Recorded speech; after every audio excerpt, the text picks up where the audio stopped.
Hello, I'm going to introduce the analysis of genotyping performed on the French wild boar population in order to understand hybridization that has happened with domestic pigs. In Europe and France, for the last 30 years, we have seen an increase in the wild boar population. And as you can see on this graph, this is the number of wild boars being killed every year by hunters. In the 70s, we had less than 100 wild boars being killed by hunters. Now in 2017, we're talking over 750,000 wild boars being killed. There are multiple causes. And our laboratory has looked into one of them, hybridization, either voluntary or involuntary, with domestic pig populations. In order to avoid hybridization, in France, we have a program to try and control the purity of the wild boar genetics. And there is a difference between wild boars and domestic pigs. On the left-hand side, you have the karyotype with 38 chromosomes for a pig. And here, 6 pairs of acrocentric chromosomes, whereas in the wild boar, there are only 4 pairs of acrocentric chromosomes because number 15 and 17 here we have 2 pairs which are merged in the centromere, and we have only 1 pair of chromosomes instead of 2, and therefore wild boars only have 36 chromosomes. Now, when hybridization happens with a domestic pig with 38 chromosomes and a wild boar with only 36, the hybrids are F1 with 7 chromosomes each. It becomes even slightly complex with the next generation, because here we have an example with the offspring from 2 hybrid animals with 37 chromosomes. And depending how the chromosomes will be divided in the gametes, we get F2 hybrids, and 25% of them have 38 chromosomes, 25% have 36 chromosomes, and 50% will have 37 chromosomes. Meaning that by performing an analysis and counting the number of chromosomes, we can guarantee that wild boars with 37 or 38 chromosomes are not a wild type and are descendant from hybrids. However, a 36 chromosome individual, we cannot guarantee whether it's a pure wild boar or the offspring of an hybrid animal. And the other issue is that we can't date when the hybridization happened. It could have happened a long time ago.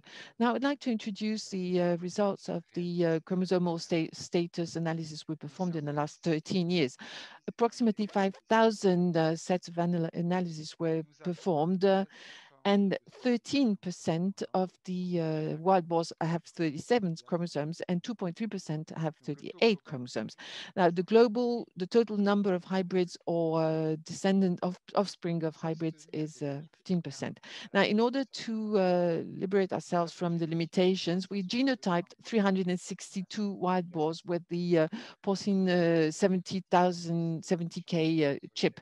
And here we have the population spread over the French territory with their chromosomal status, 36, 37, or 38 chromosomes again. And most of the samples come from breeding farms. However, we analyzed 2 wild populations. Here we had 80 samples killed by hunters in the Ardèche district. And the second wild population we looked at were 28 samples here taken from a natural reserve in the Deux-Sèvres district, where with a high rate of hybrid animals. We also genotyped 2 pets, Vietnamese pet pigs, because we thought there might be hybridization here taking place also with that particular type of pigs. We compared the genotypes with the various breeds that are bred in France. And we have the European breeds that are quite well known, and also the main local breeds which we breed in France, the Basque, the Gascon, the Limousin, the Port Blanc de l'Ouest, white Western pigs, and the Bayeux breed. When we added the Meishan breed, which is an Asian breed, in order to identify possible hybridization with Asian type pigs.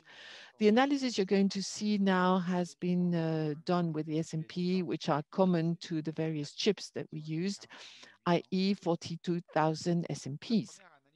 Now, first analysis we performed, this is a main component analysis.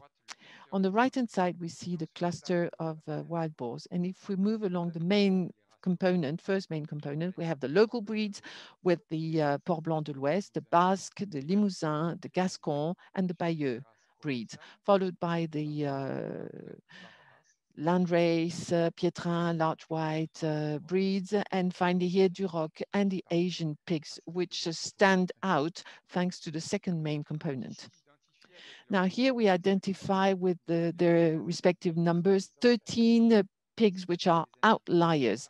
Outliers means individuals that do not belong to the wild boar cluster. These outliers account for 3.6% of the wild boars that we analyzed. The second analysis we performed is performed with the admixture software in order to identify common ancestral origins between each individual, all of the individuals. This is a non-supervised analysis with K equals 11. Non-supervised means it's the algorithm itself that defines the clusters, and K equals 11 means that we have 11 clusters, which is also the number of breeds that we analyzed. And each cluster is represented by a different color. Now, on this particular graph, each little vertical bar represents one individual. At the very bottom, we have the wild boar cluster with the brown color.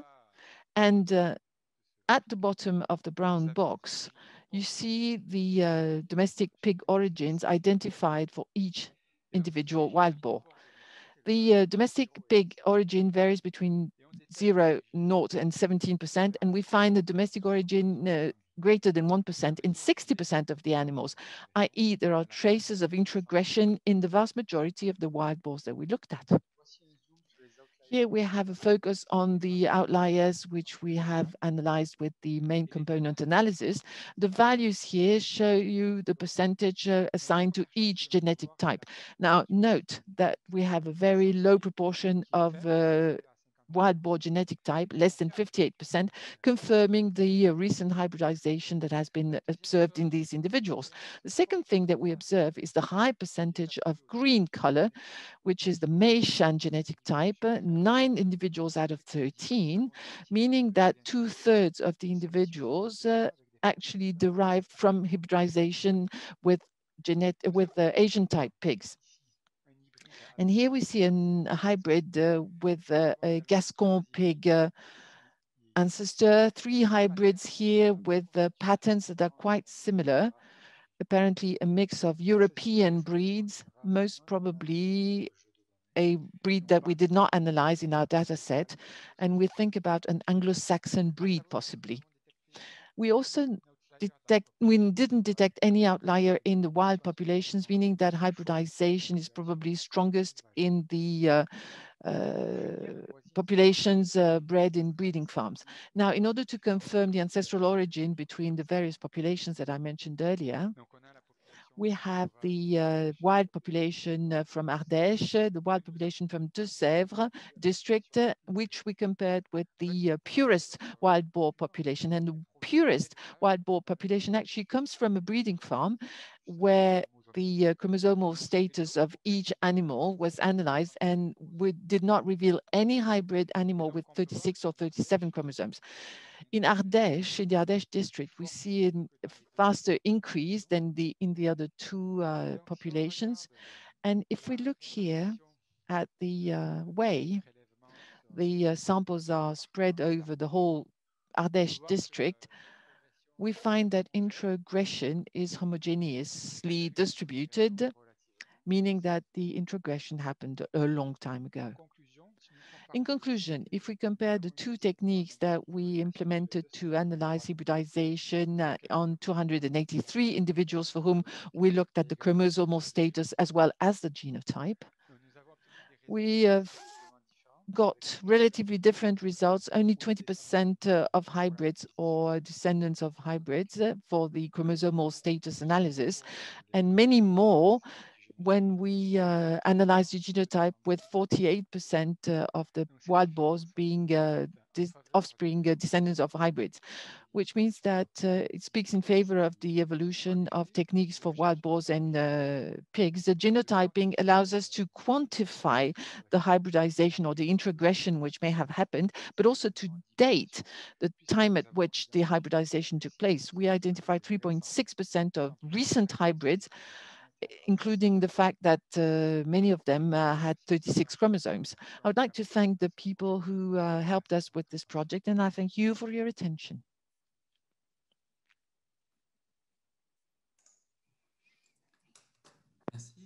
Thank you. I would like to ask Nicolas to switch on his webcam and microphone to answer questions.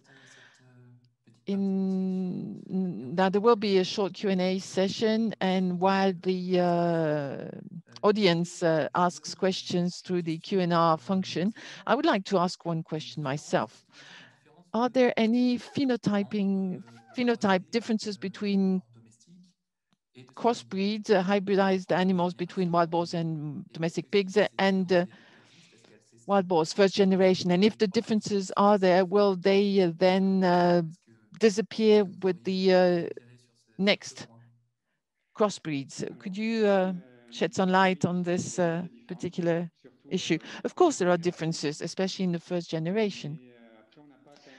But we have not really looked into the relationship between phenotype and genotype, so I can't really answer the question, and at least not in an accurate way.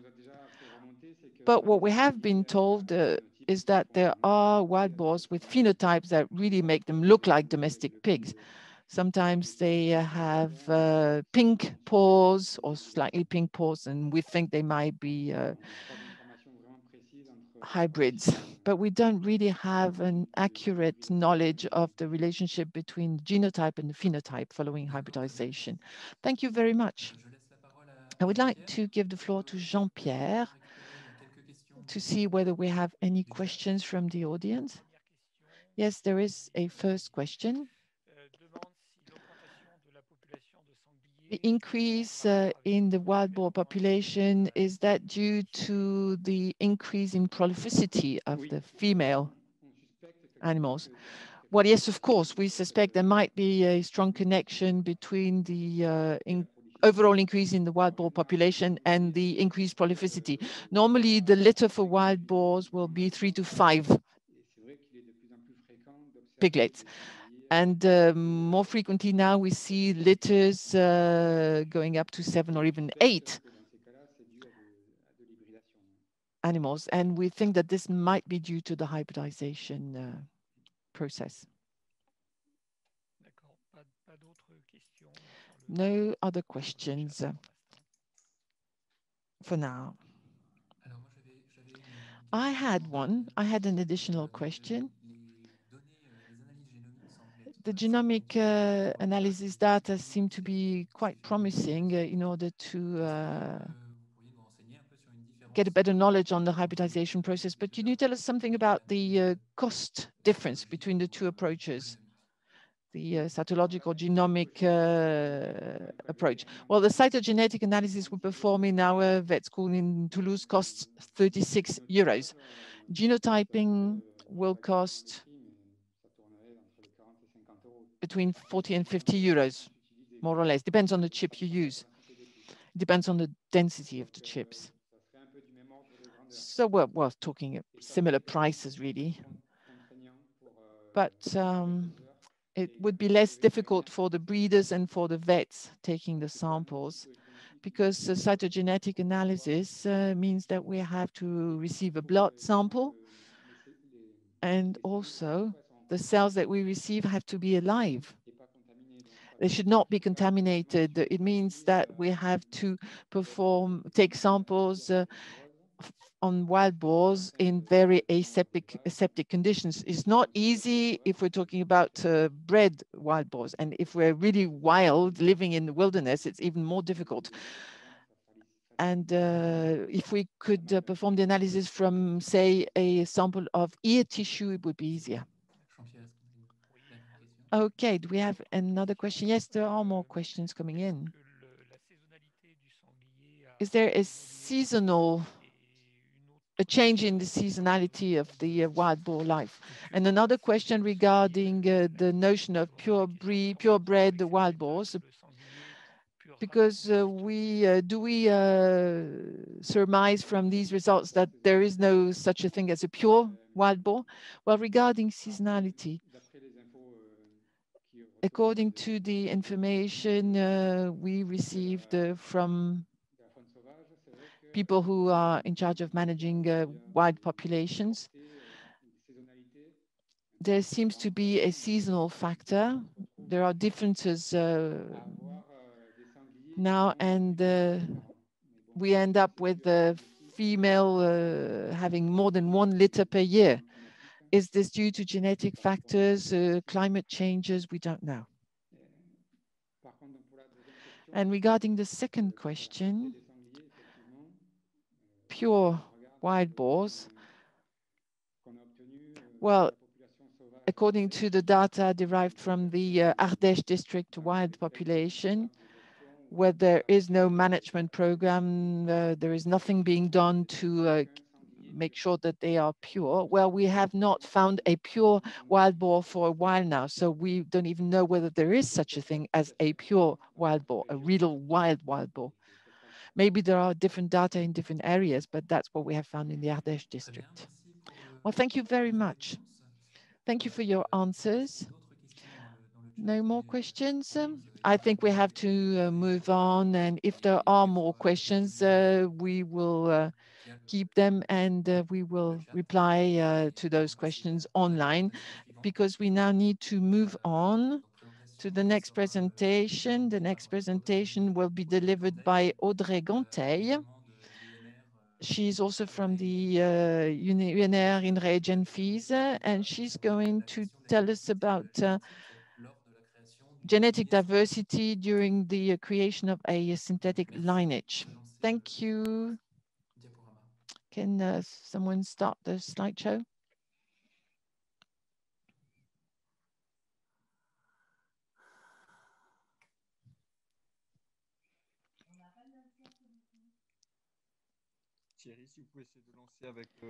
Thierry, can you try and start the slideshow the same way you started the previous ones? Maybe it will work, rather than the top left-hand side icon. You should use the bottom right-hand side icon.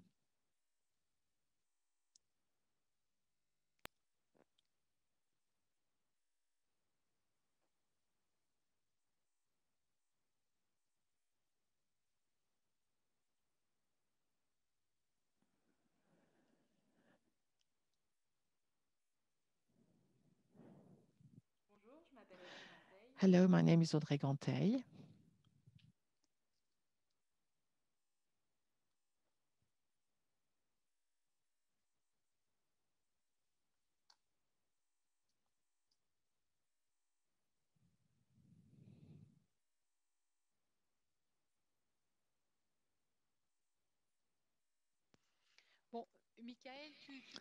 Michael, can you share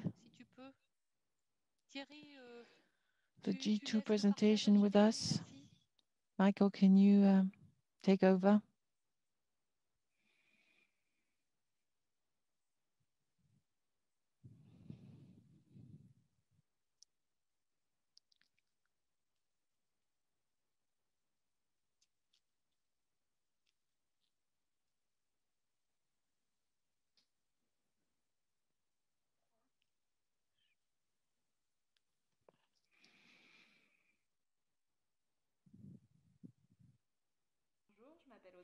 Hello, my name is Audrey Ganteil, and I'm going to tell you about the work we conducted on maximizing genetic diversity during the creation of a pig synthetic lineage.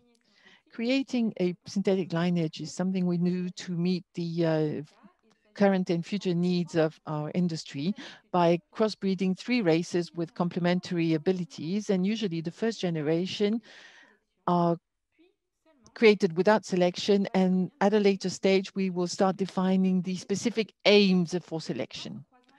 Thanks to this crossbreeding, we can improve genetic diversity, and therefore, We can characterize it, but also we can try and preserve representativeness of the genomes which are evocative of the founding breeds.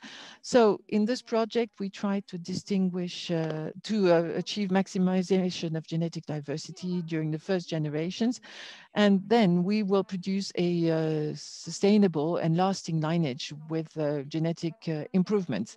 What I'm going to show you is about how to make use of genomic data during the creation of a new lineage.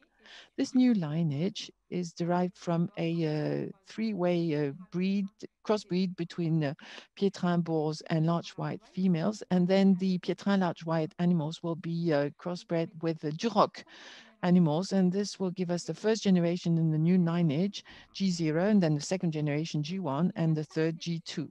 No selection either in G0 and G1. For these two generations, we have a 100% turnover. Regarding the genotype, we genotype them on the Lumina 60,000 chip, and the genotyping was about all the founding animals, the G0 animals, the breeding animals, and the G1. And we are now genotyping the G2 generation. These genomic data have been used in order to choose the future breeding animals for the next generations, and then define the best mating in order to meet the aim, which is to maximize the genetic diversity. The genomic data allowed us to characterize genomic diversity by assessing the genomic distance between our individuals, and then trying to assess genomic inbreeding by assessing homozygous segments, also called ROH, for each individual. Now, this method to characterize the inbreeding has been presented last year during the Congress for the Pietrin large white and Pietrin large white founding animals. And here we're talking about segmenting, detecting continuous segments for markers of the homozygous status. And then in order to pursue our aim, we choose the best breeding animals by assessing the originality index for each animal, showing which animals are carrying alleles that are very infrequent in the population. And then we try to assess representativeness of the genome of the founding breeds. Finally, for the mating strategy, it is based on detection of chromosomal segments that are shared between males and females. So the more a pair will share chromosomic segments, and the greater the possibility, the likelihood will be that there will be homozygous animals in the offspring. We need to find pairs that will minimize this likelihood in order to minimize genomic inbreeding in their offspring. Now, in the first graph, we can see the genomic distance between each animal in the lineage creation pattern. Here we have Pietrin large white. In the middle, we have the crossbreed Pietrin large white. Here we have the Durocs. And in the middle, between them, we find the G0 crossbreed generation. The graph is very consistent with the genomic composition of the animals. And here we have the G1s, which are superimposed on the G0 parents, but they are more scattered, meaning that between these two generations, we have generated genomic diversity. Next, in order to choose the best breeding animals from G1s, there were three criteria to take in consideration: performance, although we did not select so far. We eliminated the weakest animals with the weakest performances. And then for genomic purposes, we looked at the originality index in order to identify animals that would be carrying alleles that are not very frequent, and the original animals were scored positively. And then we looked at representativeness of the genomes from the founding breeds with a percentage of Duroc from each of the animals. Here we have the admixture analysis, looking at proportion of the three breed origins in our crossbreeds, and we find the founding races, Pietrin, large white, and Duroc. Then we have the cross between Pietrin and large white with the half and half. And then the G0s with 1/4 Pietrin and 1/3 large white and 1/3 Duroc. And then we have the G1s, where we have more variability due to the random segregation of chromosomes and the recombination that will happen between the chromosomes. Now, the second graph is showing the originality index based on the Duroc proportion in the G1 generation. Each dot here is G1 and individual, and here we have identified those we had chosen as breeding animals. In our project, when we choose a breeding animal, we try to encourage the animals that have been scored positively for original index. And we find that it's not always possible to choose the breeding animals in this circle. It depends very much on the animals available during the selection process in the various breeding farms dedicated to the project. Following the choice of the best mating animals, we then went on to develop a mating strategy to minimize genomic inbreeding in the offspring of G1s and G2s. Here we have the initial results showing genomic diversity with the first G2 animals that we have genotyped. And here we see the genomic distance between the individuals. You remember the graph I showed earlier, except that I've added the G2s. And we see here a scattering of the dots from the G1 cloud, good representativeness of genomic diversity which existed in G2. Next, we can look at genomic inbreeding in the first 3 generations. Here we see the inbreeding coefficient based on homozygous segments assessment, ROH, for each individual. On the graph, we show here the inbreeding coefficient for G0, G1, and G2 generations. And we see that between G0 and G1, there is an increase in genomic inbreeding. This increase is inevitable. It's due to the origin of the homozygous segments in the animals. In G0, homozygous segments are coming from chromosomes that are identical for Pietrin and large white. And in G1, they have been generated by a combination of identical segments from large white, including those common to the 3 founding breeds. So here in G1, we have a large probability of having homozygous animals, more than in G0. And interestingly, here we have a inbreeding coefficient that decreases slightly between the G1 and G2. No increase in inbreeding, genomic inbreeding in G2 versus G1. In conclusion, in this project, we characterize genomic diversity in a very accurate way by assessing homozygous segments, by assessing the originality index, and also the percentage of genome coming from the founding breeds. We obtained G2 animals which are representative of the genomic diversity of the whole overall population, and we see no increase in genomic inbreeding between generations G1 and G2. For the project in the future, we're going to continue with a similar strategy to choose the best breeding animals, and we will determine a strategy to combine limitation of inbreeding and selection in order to manage the lineage in the best possible way. Thank you for your attention.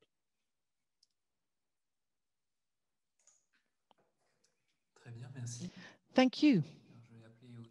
I am going to ask Audrey to switch on her microphone and camera and answer the questions. So in order to start the Q&A, while we wait for the questions to come from the audience, I was wondering, very simple question, for how long are you going to try and maximize genetic diversity before you start selection? Very good question, thank you. Well, in the literature, we have found data regarding creation of synthetic lineage, but not much. And they start selection when they reach 3rd and 4th generation. We are going to start working with simulation, and we would like to test several scenarios to start selection at various stages to provide an answer to the question and find the best moment to start selection and justify why we started at that particular time. Well, thank you. Jean-Pierre, do you have any questions? Right now, no questions, not yet. Okay, Then in that case, I had many questions actually. In your work, you chose to analyze a diversity criterion, which you brought down to the genomic scale, but diversity is different depending on the chromosomes of the recombination rate, which may be different between chromosomes.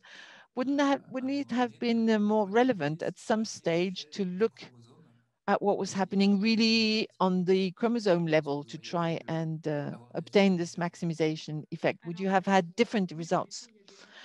Well, you're right. There are different things being observed depending on the chromosome. We did look at the chromosomes in order to detect our age, for instance, because that's a matter of recombinant profile for each of the chromosomes. But we felt it was a bit difficult to do this for each chromosome and use that to choose the best breeding animals. But yes, it is something we might work on. Thank you. Oh, I think that there are questions coming in. Yes, first question. Would we achieve a faster genetic progress by selecting on a synthetic line rather than selecting in the various breeds?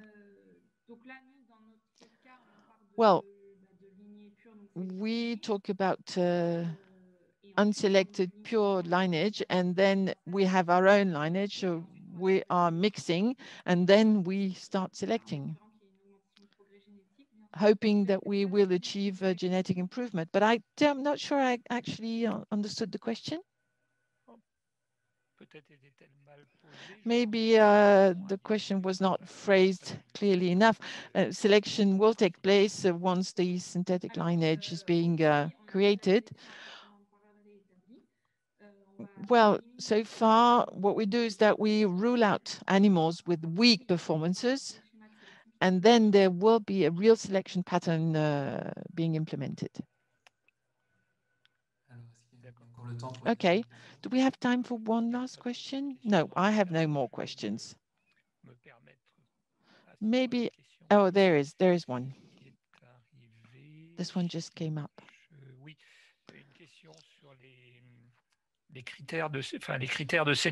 Selection criteria. What are the selection criteria? The criteria we will use for selection? Well, there will be growth criteria. And also, we will focus on the meat quality.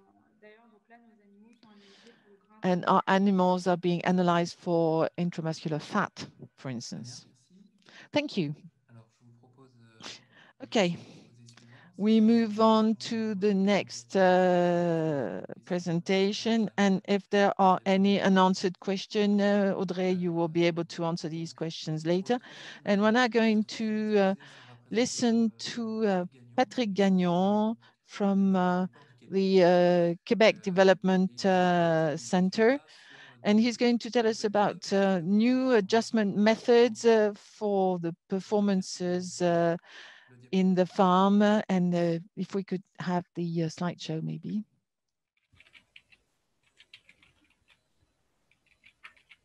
Bonjour, mon nom est Patrick Gagnon du Centre de développement du porc du Québec. Je vous présente. Good afternoon. My name is Patrick Gagnon from the Swine Research and Development Center in Quebec. I'd like to talk to you about updating the methods for adjusting on-farm performance control traits in the Canadian Swine Improvement Program, or CSIP. I worked on this presentation together with Laurence Maignel.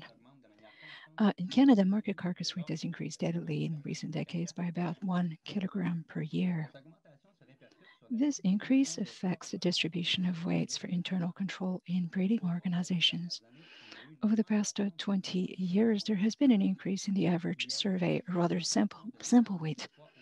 There's also been an increase in the sample weight range due to continued need to test lighter animals, such as intact boars. Now, for comparison purposes, performance data is adjusted to a standard live weight.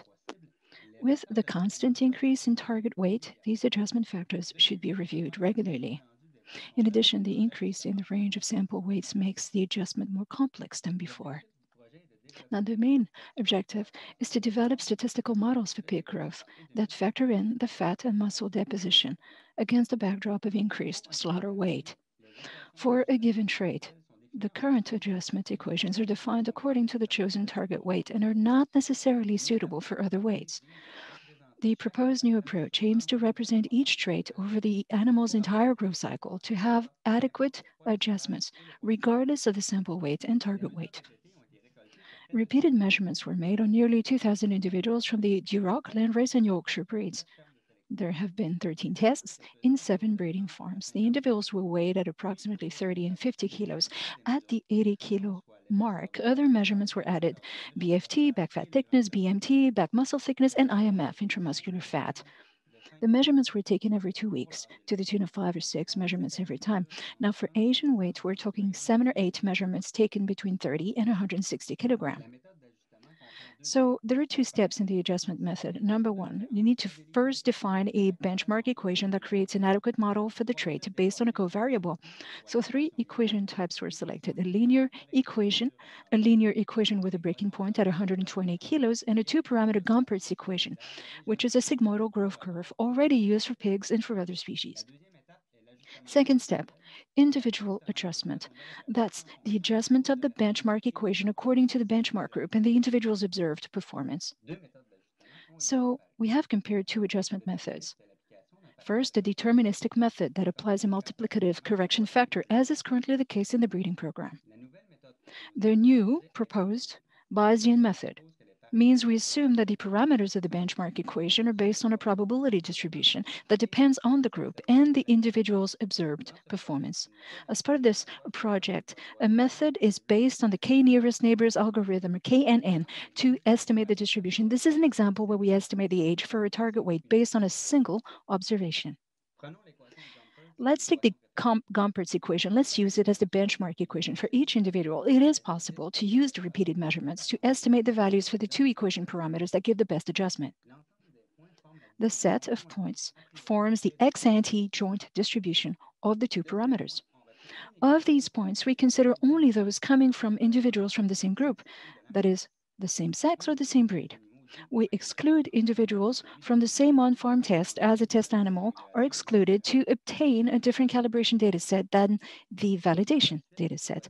Then we consider only those parameter curves that return a weight value for the age observed that is close enough, according to an objective function, to the observed weight of the test animal.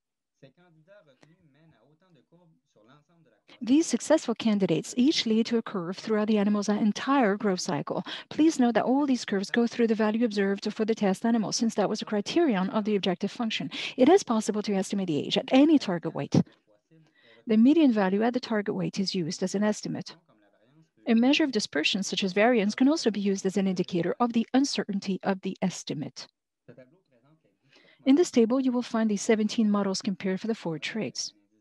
The A0 model was in force at the start of the project. Regarding age and BMT, back muscle thickness, as a function of weight, we compare 3 types of equations. For BFT, back fat thickness, to weight ratio, we compare the linear equation and the linear equation with breaking point. For IMF, intramuscular fat, and there is presently no adjustment to a target weight within the Canadian program. The linear equation was tested with 2 potential covariables, either weight or BFT. The models were compared based on an estimated trait at a target weight on the basis of a single observation. The residue analysis was carried out independently on 20 weight categories. We want a model that will minimize for all weight categories the absolute value of the bias, the residue standard deviation, and the RMSE, the root mean square error. For models including a Bayesian individual adjustment, we also compare the variability from all the candidates to the prediction uncertainty. The models considered for each trait are circled in the table. All of these models use the Bayesian method for individual adjustment. For the age-to-weight ratio, the work has led to a marked improvement in the estimates, mostly due to the use of project data, which is more extensive and more recent than in the past. And because the Gompertz equation performs better than the linear equation. Same observation regarding the BMT to weight ratio, although the improvement in estimates is less pronounced. For the BFT to weight ratio, the linear equation gives satisfactory results. For IMF, or intramuscular fat, the model now uses BFT as a covariable. The data set is relatively limited still, and the model can be reviewed in the future.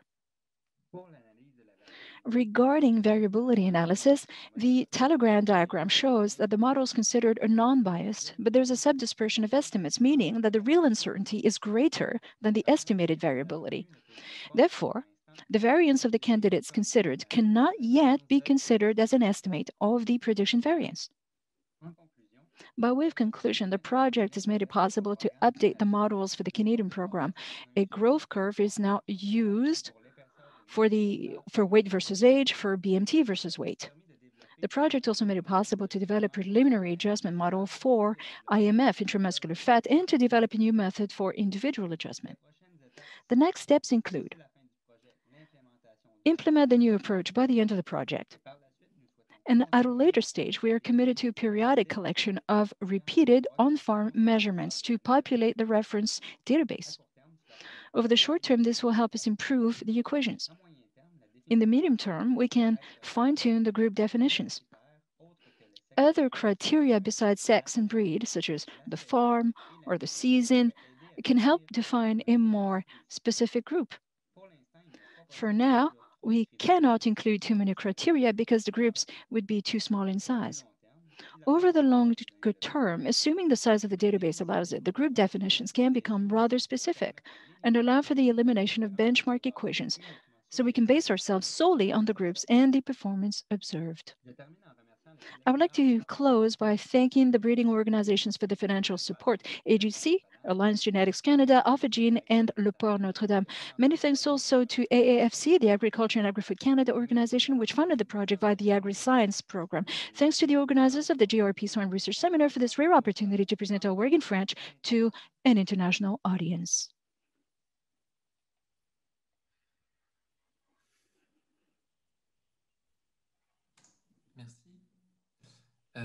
Many thanks.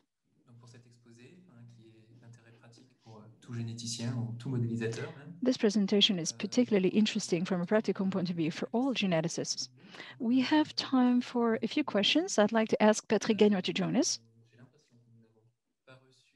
I can't see any questions coming in via the chat room. I did have a question, however, just to get the ball rolling. Did you evaluate the potential impact of the adjustment differences between the different models in terms of selecting the breeding stock? We see there's a lot of difference in terms of bias, not necessarily in terms of variability. So do you think it makes a difference in terms of decision making? I think the work was done in part by breeders, but I didn't work on that as part of my study. There is a major impact on age evaluation at 120 kilos. That's the standard weight, 120 kilos. So when we test the animals at that high weight, the new approach makes a huge difference at that level. I'm talking about the order of the animals as far as the other criteria, particularly, well, it doesn't make much difference. Thank you very much. Jean-Pierre, any questions coming in? Nope, no questions so far in the chat room. Very well.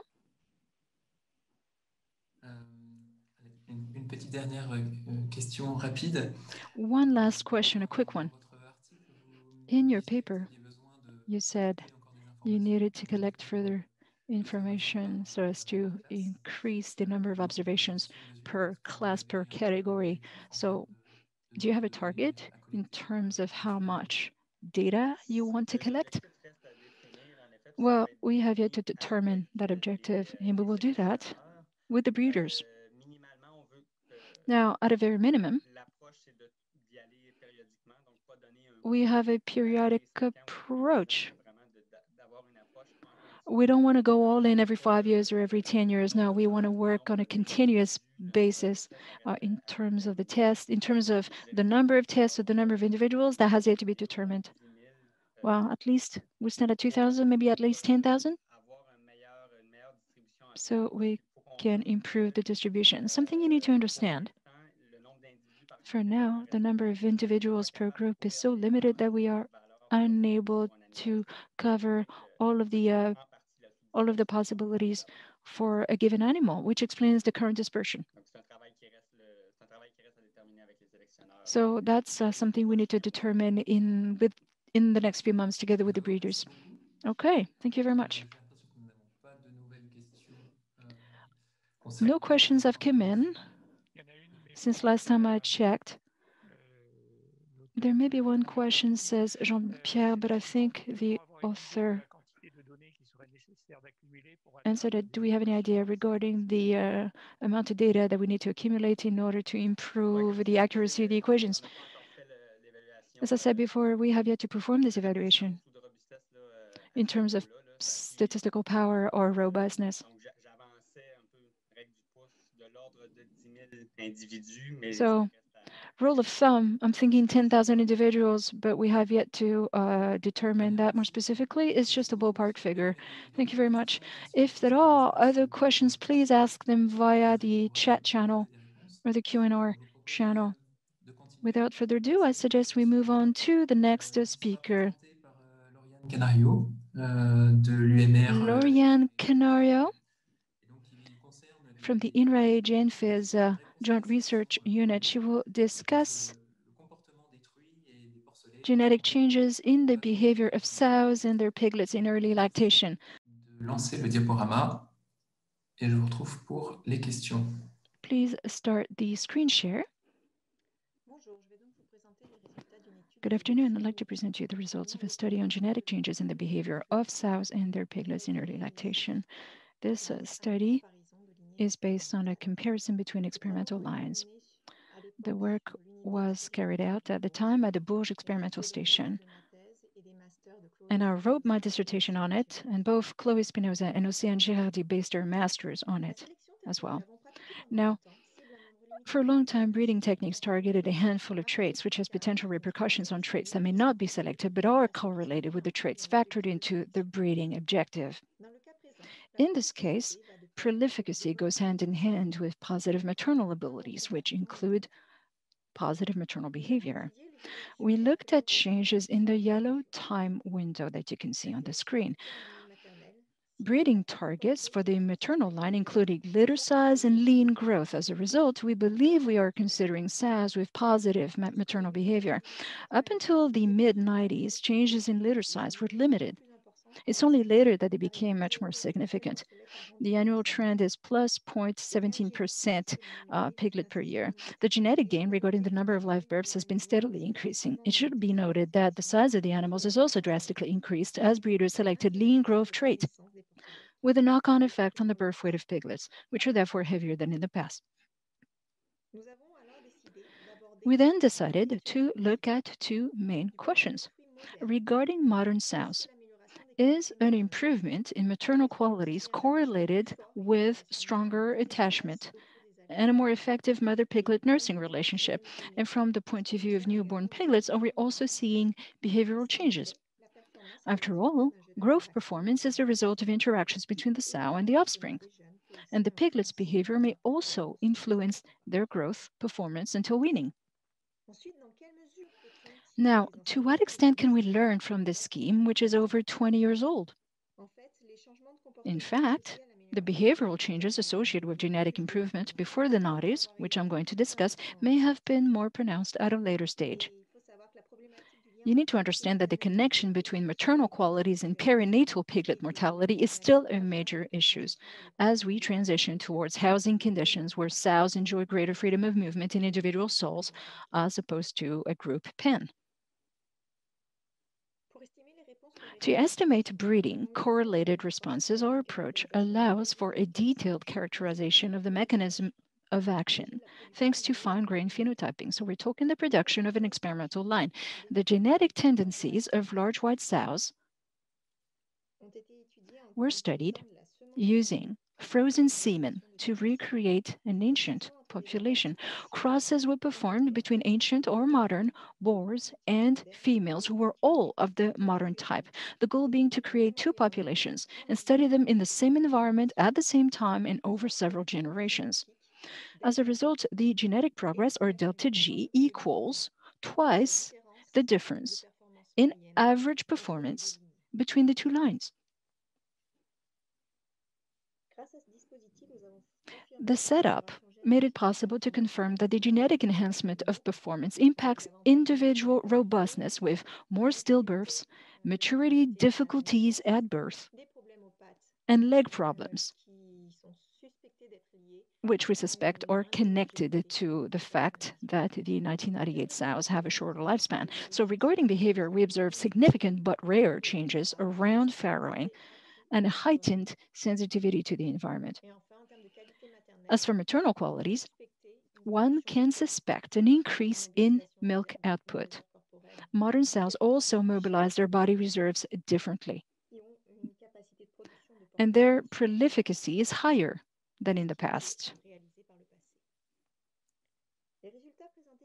These results were obtained thanks to specific herd management practices, which means we can evaluate the sow's effective ability to invest in the survival growth of its litter.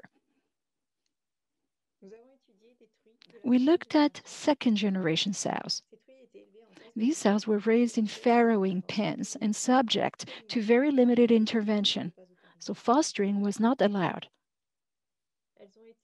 The sows were monitored through parities 1 and 2. The two lines had similar litter sizes, taking into account the perinatal mortality based on the number of live births and of live piglets at PND 1. So during the first week, we observed that the G77 sows had a higher proportion of piglets who died of hunger compared with the G98 sows, and this accounted for most of the losses at that stage. The genetic differential observed between the two lines is nearly 9%. If we look at the litter weight gain, the graph on the right-hand side, as time goes by, from day 1 to day 7, we observe a significant difference between day 5 and day 7. As a result, the growth differential between the lines is already clearly visible at the end of the first week, and there's a higher growth potential with the G98 piglets. We analyzed the sow and piglets' behavior. We referred to a minimum of 15 sows per line per parity. We observed and rated the herd using a separation test, which overlapped with the litter weighing process, specifically 24 hours and 48 hours after farrowing. Bearing in mind that the sow is kept apart from her litter for about 20 minutes. We also looked at the sow's behavior and interaction with the piglets for 3 minutes before and 3 minutes after the separation. We graded the posture, the changes in posture, the vocalizations, and we also analyzed the video recording. We also looked at facial injuries and the number of profiles affected. So the right side of the head, the left side of the head, the top of the head, intensity varied from few injuries to the entire facial surface being covered in injuries and bruises. Then we analyzed the video recording, looking at the sow's postural activity, using scan sampling every 10 minutes from day 0 to day 4. We continuously monitor days 1, 2, and 4. As for the piglets, we looked at their behavior when they were not being nursed. That's the activity of over 50% of the litter. So do the piglets go to sleep at the teat or away from the teat, or are they active when they're away from the teat? Lastly, we characterize lactation over a period of 3 hours in the early afternoon, and we try to ascertain how suckling began, whether it was initiated by the sow or by the piglets, how effective i.e. how nutritious was the suckling and who puts an end to it, whether the sow or the offspring. Let's move on to the results regarding the postural activity of the sows. Parity did not seem to have an impact, so the results are presented regardless of that effect. And we're presenting the cumulative data per day based on the number of scans taken every 10 minutes. We find a resumption in activity for sows who initially spent most of their time lying on their side, so that's 84% of the time, versus 10% on their tummy and 3% of the time standing. So clearly, the G98 sows were more often observed lying on their bellies than the G77 sows on day 1 and day 2. Over the period, now, in terms of lactation, the G77 and the G98 sows initiated more than 85% of the sucklings over the first 2 days combined. The piglets reached for their mother more often on day 2 than on day 4, and this differential was higher for the G77 group. We also see that the G7 sows terminate sucklings more often than the G98 sows, although the piglets are mostly responsible for terminating sucklings over the period. In other words, the sow let them suckle at will. Now, regarding litter activity outside suckling periods, we find there's significant change in piglet activity when lactation begins. There's a clear reduction in activity from day 1 to day 2, as shown on the right. And there's an increased number of observation scans that show piglets resting. Piglets become less and less active as days go by. They sleep more and more away from the mother. There's more mother-piglet contact in G77 than in G98, a trend that holds until day 4. In response to separation from the litter, we have seen no significant difference in the sows, but the piglets behave differently between the 2 lines. Once they return from being separated from their mother, G98 piglets reach for the teat more than the G77 piglets. Also, based on facial injuries, we find there's a significant genetic change in the number of facial injuries and in the maximum intensity of the injuries. So, increased competition for teats at which to suckle among G98 piglets compared with G77 piglets. Lastly, we have estimated changes in the sow's ability to invest in the survival and growth of its litter via 2 ancient lines separated by 11 breeding generations. We find that average litter size ends up being the same in both populations with different mortality patterns between the lines due to increased stillbirths in G98 and later losses during lactation. Also, G77 piglets starved more often in the first week of life. Let's recap the main results for piglets. Their activity profiles were different between the 2 lines. G98 piglets have higher nutritional needs, so they tend to compete for the teats more intensively. This is due to a genetic improvement in growth at the end of the fattening period. A cross design would have been a good idea to ascertain the extent to which the G77 piglets are more dependent on the sow's maternal qualities and therefore on the sow's behavior. As for the G98 sows, their relationship with the litter is different. Our results show that they are more involved in the sucklings. They have a lower activity level than the G77 sows because they devote their resources to the survival and growth of the litter. The G98 sows spend more time lying on their bellies, yet they pay attention to their environment. This early reduction in maternal contact outside sucklings at a time when the relationship between mother and young is meant to become stronger, well, this raises the following issue. To what extent does the lack of contact with their mother impact the social development and welfare of the piglets? The study has shown changes in animal behavior and encourages us to set up the necessary measures to ensure the close monitoring of behavioral changes while pursuing breeding strategies to maximize production. Feel free to check out my posters on continuous monitoring of postural activity. Thank you very much for your attention.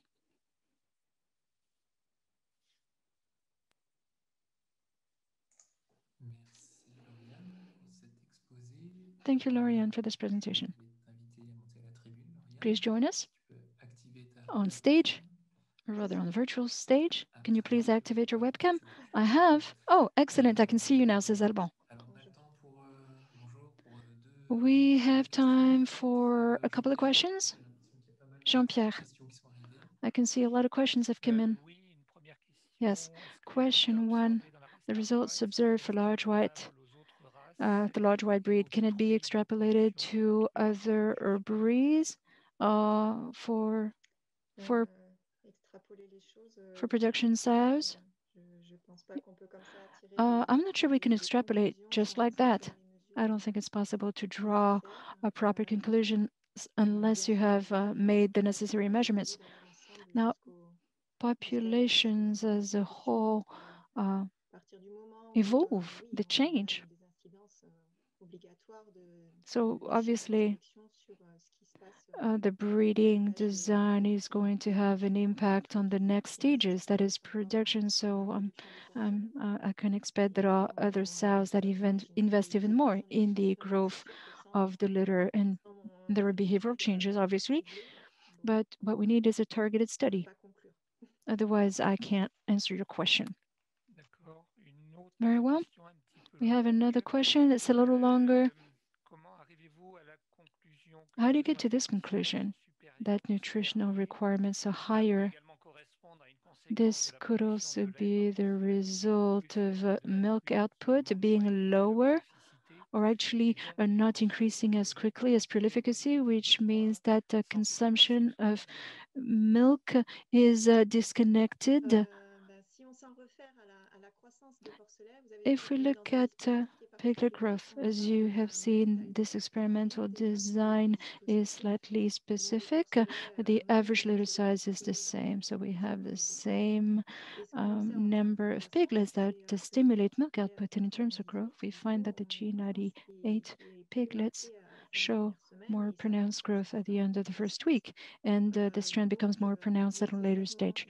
So by definition, these piglets will grow faster.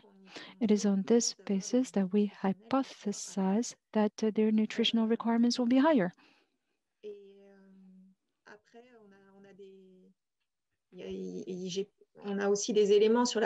We have information regarding milk output. The milk output of sows. Now, in other studies, we have seen an increase in milk output among G98 sows. So the two go hand in hand. That was a long question, and I hope I've answered it to your satisfaction. Okay, we have another question. The fact that there are more lesions, that's a sign of heightened competition among the 98 group. Does that mean, is that because of the larger litter size? Yes, that's what the study revealed. The litter size is pretty much the same from one group to another, so this means there's more competition. Yes. Now we needed to, in the past, we corrected for that litter size effect. But I think the trend stands. There's real competition. Piglets compete for the teat. Thank you very much. Apologies for the initial technical problems. Please stick around. For now, I think we've covered a lot of ground already. We've answered the questions that have come in. Laurianne, if other questions come in, please respond to them directly via the chat box. We're now going to move on to the next presentation. So the fifth presentation will be given by Hélène Gilbert from the GenFIS Joint Unit. It's about combining genetics and nutrition for economic and environmental optimization in swine swine production. Merci de lancer la présentation.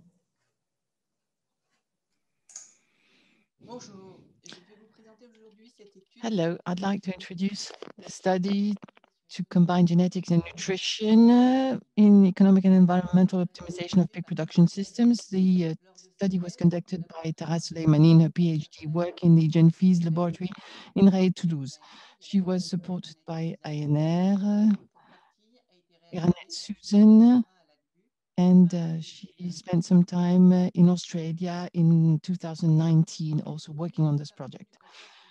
The initial idea was that in order to improve feed efficiency, there are several approaches being used: genetics through selection, nutrition by optimizing feed intake, and the two combined bring us to an improved housing and sanitary management. We wanted to show that by combining the first two approaches, genetics and nutrition, we could improve the economic and environmental aspect of pig production systems. We chose feed efficiency as the main tool because it's been shown that feed production, as well as the way it is efficiently being used by animals, are major levers which have an impact on environment and the economic results, the economic profits for pig production systems. In order to assess the environmental impact as well as the economic result on production, we used two models which had been specifically developed for the purpose based on the animal's individual performances. The first model is a life cycle analysis model whereby environmental impacts are analyzed globally, as well as local environmental impacts, which are highest in pig production system. The assessment unit will be a kilo of pork meat on the loading platform versus 120 kilos, and the four major impacts are climatic change potential, ground acidification potential, water eutrophication potential, and ground occupancy. For the economic aspect, we developed a bioeconomic model which assesses the economic results for a pig on the loading platform expressed in terms of revenue versus production cost. For the study, we combined the genetic aspect optimization with the nutritional aspect optimization. I'd like to introduce first the genetic aspect with the data we used.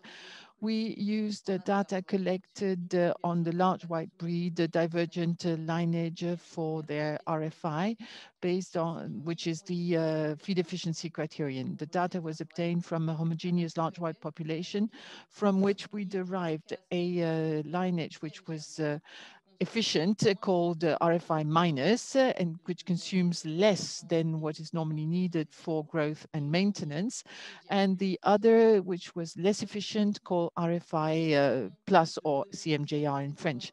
We had data from 57 pigs from the CMJR minus and 57 pigs from the CMJR plus lineage, and they were fed with a reference feed containing 9.7 megajoules of net energy, formulated in 2005 for the tested animals. The individual growth and intake ingestion data were fed into the in-report profile software to make a growth profile for each individual animal. We assess the individual nutritional needs expressed in digestible proteins, digestible lysine, digestible threonine, tryptophan, and methionine. The needs are expressed on the upper graph based on the weight of the animal, grams per megajoules of net energy, and we see a conventional downward slope in the curves. And for the remaining analysis, we use the average per lineage of the maximum individual needs to formulate the feed. The needs expressed in grams by megajoules of net energy were in excess by 5.3% in average for the five criteria used for the most efficient pigs, say GR minus. Now, the nutritional aspect, which meant that an optimized feed was being formulated. There are two components. First of all, nutritional constraints that I have just explained, which are a connection towards genetics, and also the optimization objectives first of all, the less cost feed, then the least environmental impact LE, and then a combination between the least cost LC and the least impact LE. We constituted an environmental score, which was the addition of the 4 environmental impacts I explained at the beginning of my presentation, which will be used as the minimized criterion to formulate the feed. By combining the constraints and the optimization goals, we got 3 different feeds per lineage formulated from 14 ingredients, for which we obtained the costs by compiling data, which was done by IFIP in April 2020. And the environmental impact was calculated from the AgriBalise database and EcoInvent database, all of it being processed by the CIMAPRO software. Here we see the environmental score and the cost of the formulated feed with the example of the feeds formulated for the CMGR, plus, so the least efficient animals. And we see that LC, LE, and LELC have a reduced environmental impact versus the 2005 reference. And the environmental score is decreased thanks to optimization, the dedicated LE and LCLE optimization. And the cost is reduced by the dedicated optimization in LC and LELC. The best compromise is obtained by a joint calculation. From the individual needs of the animals that we had assessed during the first phase and the feed which were formulated during the second phase, we used the in-report software in order to simulate individual response from each animal to the reference feed and the optimized feed according to the lineage, which means that we were able to predict individual performances for 4 different feeds used for each different animal. The individual data was then fed as input data for the assessment models that I presented at the very beginning of my presentation. We ended up with an environmental assessment for each of the predicted profiles for each of the feeds, and an economic assessment for each of the predicted profile and each of the different feed. Now I'm going to share with you the results with the environmental impact per lineage, and in order to save time, I would like to limit myself to the example of climate change, and you can find the other results in the proceedings. Color code, we kept the ones that I have used throughout my slideshow. So the most efficient line is in blue, the least efficient is in red. And we can see on this slide, on this graph, that the environmental impact is systematically decreased for the most efficient animals versus the least efficient animals, regardless of the feed they are being fed. And this is seen every time except for the ground occupancy criterion, which in this case, the CMGR minus lineage has more and a higher impact. And we find the environmental formulation constraints, so the joint LE and LC system, which reduces systematically the environmental impact versus the LC formulation, the least cost formulation. Similarly, for the economic result, here we're aiming to reach a higher value because it would be more beneficial. We find that the economic result is highest for the most efficient animals, except for the LELC feed, where the difference between the 2 lineages is not significant. And the economic result is not impacted very much by the environmental constraints which were imposed on the feed formulation. Now, if we look at the optimization effect, the feed versus the single reference feed distributed to both lineages, and shown here in the horizontal line columns, we see here that the overall impact is reduced, and the difference between the most efficient pigs and the least efficient pigs is also reduced by the optimization. Now, if we look at the economic results, we find we make the same observation. We see that there is a limited difference between the lineages when we optimize the feed formulation, and the economic result profit increases for optimized feed.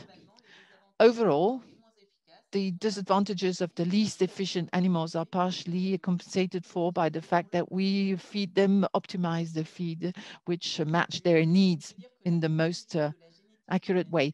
By combining genetics and nutrition, we can improve the economic and environmental aspects of pig production systems. Moreover, combining genetics and nutrition allows to reduce the economic and environmental disadvantages when breeding least efficient animals.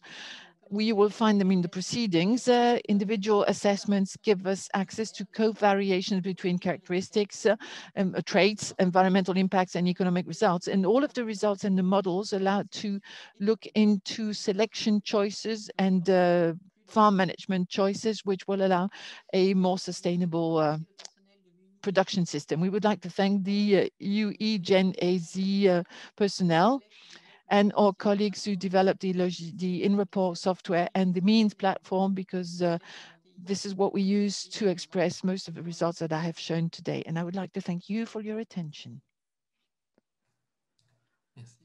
Thank you. We're going to take a few questions. I'll ask the first one. I can't see you. Have you switched on your camera? I have a rather general question. Do you believe that nowadays there are obstacles slowing down implementation of such optimization patterns combining genetics and nutrition? Or are the two aspects really talking to each other? Are there any chances that in the near future something like that will be implemented? Thank you. Well, yes. I think the two worlds are in contact, in touch, and talking to each other, and this was shown by our study. Now, the main obstacle lies not in the fact that the experts talk to each other, but rather that they combine their objectives in a less arbitrary way. We did it in a rather arbitrary way. When establishing the environmental score and combining it with the economic aspect means that we assigned weight to those values, but we did this in a rather arbitrary way. This is not the way we normally work when we want to establish a selection index or any tool for optimization purposes. So we still have a lot of work to do, and rather complex work, because most of the indicators can be found on different scales. Environmental impacts have different scales. Economic impact, which are usually expressed in euros, are different. So it's not easy to combine them. And that is probably the main challenge. Thank you. Jean-Pierre, do you have questions? Short questions, possibly, and short answers? Well, the first two questions. Would we achieve the same results if with a two-phase or multi-phase feeding pattern? And can these conclusions be extrapolated to other animal species? Well, multi-phase results would probably provide reduced values as far as impacts is concerned, and increased values as far as economic results are concerned. But there would also probably be a better adjustment to the animals' nutritional needs. Well, we'd need to make some calculations, but the difference between efficient individuals and less efficient individuals would still be observed. So it's a fine-tuning operation, obviously, that we still need to perform in order to come up with very accurate results with a very limited environmental impact. But I believe we would still observe more or less the same differences, although the values would probably be different. And as far as extrapolating to other species is concerned, yes, I think yes, we should be able to do it. The work we actually tapped into to formulate the feeds with the aim of reducing environmental impact was a work which was actually shown by Florence Garcia-Lenez, if I'm not mistaken, in the past in this very seminar, and initially they worked on poultry, so I don't see why it couldn't be done. We could not extrapolate to other species. Okay, if there are more questions in the chat, maybe the speaker will reply to those questions directly in the chat function. I'm sorry, we're running out of time. Well, thank you very much. So we are going to move on to the next presentation regarding meat quality, with the next presentation by Mrs. Lebray on a study to optimize genetics and nutrition to optimize the sensory and nutritional qualities in pork meat. Could somebody please start the slideshow? Hello, I'm going to share with you the results of a study regarding genetic and feeding strategies in order to improve sensory and nutritional quality of pork meat. The work was conducted at INRAE La Mer Pégase in collaboration with UADR Gastronomie, a company. Some background regarding pork meat consumption. It has been decreasing steadily for the last 20 years, but it's still the first meat being consumed in France and in Europe. And we have observed an increase in the number of products being now produced with a quality label or under brands which actually highlight the intrinsic and extrinsic quality of the meat connected with the production fashion. We also have seen that the economic political players are actually committed to introducing sustainable systems for the pig industry. In 2018, we expressed the will to diversify the offer in terms of products and manners of producing those products, segmenting the products based on qualities. The Brittany region actually focused on strategic innovation, expressing that everybody should be able to eat well. The Egalim law is also in favor of healthier and sustainable consumption. And finally, the European Commission is supporting the strategy from the farm to the table for a fair, healthy system which also respects the environment, and therefore wants to reduce dependence to raw materials by encouraging the use of protein, vegetable proteins in the feeding pattern. We developed a multiplayer Rock Plus project to develop qualities from the upstream to the downstream, partnerships with public researchers, producers, animal feed manufacturers, and processing companies. The objective being to improve sensory and nutritional properties of the meat while encouraging relocation of the feed resources and raw materials. State of the art. Genetic factors and breeding factors, for instance, feeding management, have an impact on intrinsic quality, which is now well known. And recently there was a review from the INRAE regarding animal product quality. The breeds or crossbred, such as Duroc, seem to be in favor of better sensory and technological properties, and also the protein versus energy contribution, the nature of lipids and the composition of carcasses and tissues encourages nutritional value for the products. The origin of protein resources is also a very important element in the chain in order to encourage relocation of production. So the question we wanted to reply to was, what is the interaction between those factors and what is the lever to improve these qualities in a joint fashion? Experimental project. We use 2 different genetic types, in total 60 female animals, large white and landrace, and also boars, either Duroc from Canadian origin to improve sensory and technological properties of meat, or and Pietrin boars, which do not carry the halothane sensitivity allele. We also use 2 different feeds or diets, different in the origin and nature of the protein and lipid resources. Rock Plus, fava grain, extruded and lean seed from European origin, in order to relocate resources and improve nutritional value of the raw materials, and a control from oilseed meal, a controlled diet from oilseed meal. There were 4 experimental batches, 15 pigs in each batch: Duroc Roc Plus, DR, Duroc Control, DT, Pietrin Roc Plus, PR, and Pietrin Control, PT. The animals were divided in batches at the weight of 30 kilo and slaughtered at 115 kilos of live weight. They were housed in individual pens. They were fed ad lib, and the digestible lysin versus energy intake were adjusted every week, based on each batch's needs, depending on whether the animals were fed the proteins or not, including the different diet.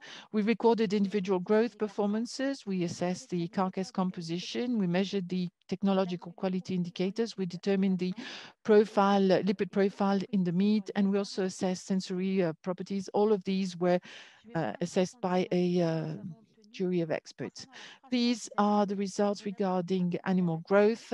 Slaughtering weight was highest in the Pietrin crossbred versus the Duroc crossbred animals. The Pietrin have higher feed efficiency versus the Duroc crossbred animals, and we see a diet effect with a greater growth in the R diet versus the T diet, especially for the Duroc animals.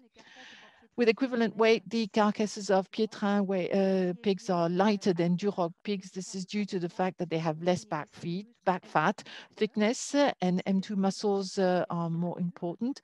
This is in accordance with the literature, where we find differences between the body composition of Duroc crossbreds and Pietrin and animals. No effect of the diet on the body composition. Regarding meat quality indicators, here I show the main indicators we measured. pH 24 hours highest in the loin, longissimus muscle, and the ham, the superficial gluteus muscle of the Duroc crossbreds versus the Pietrin crossbreds. And the Duroc pigs also had a better technological quality of the loin meat. The meat color, regarding luminance, there is no difference observed in the longissimus muscle between the various genetic types or depending on the diet. However, in the gluteus muscle, we see less luminance in the Duroc crossbreeds, and the shade angle is also different. The meat is red, more red in the DR breed, especially. Intramuscular lipids and fatty acid profile were found also in the longissimus muscle. The intramuscular lipid content is highest in the Duroc versus the Pietrin, in accordance with what we expected and also what can be found in the literature. However, the readings are relatively limited, 2.5%, which means that there is a diversity of character between the different breeds. The loin fatty acid profile is changed by the diet. We see N-3 with alpha linoleic acid in those animals that receive the R diet versus the T diet. And we also observe an increase in the EPA derivatives, which are not shown on the graph, which confirms all our assumptions. In conclusion, the CD8-2 on CD8, linoleic acid and solenoleic acid is reduced in the R pigs in both genotypes and very close to the ANSYS recommendations, whereby the value should be lower than 5 for this criterion in human nourishment. And we also have here reduction in the N-3 reduction, especially in the R diet, Duroc fed on the R diet.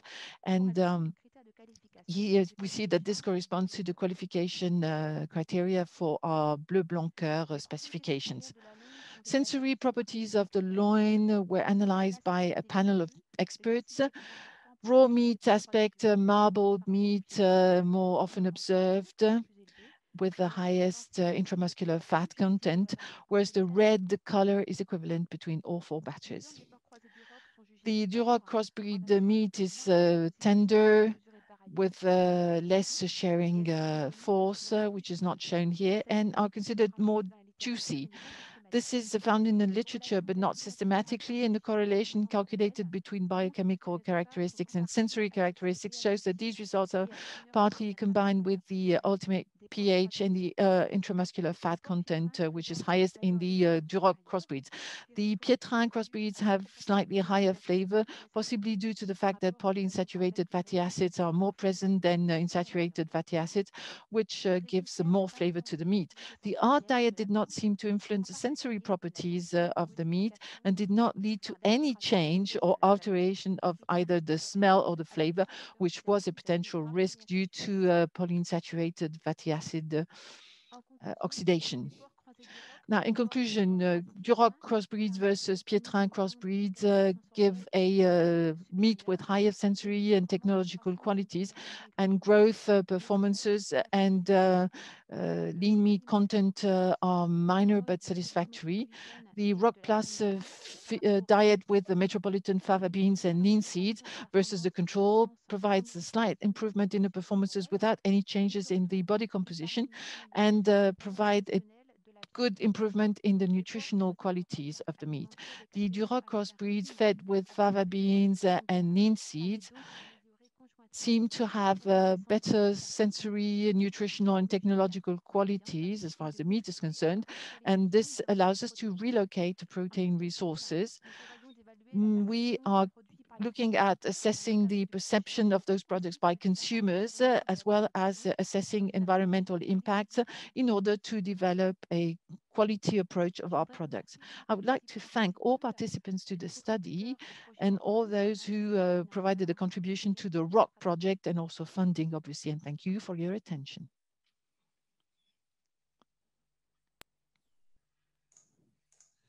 Merci. Thank you.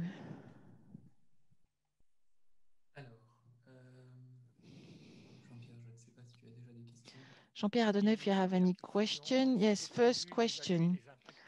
Are we thinking of assessing economic impact?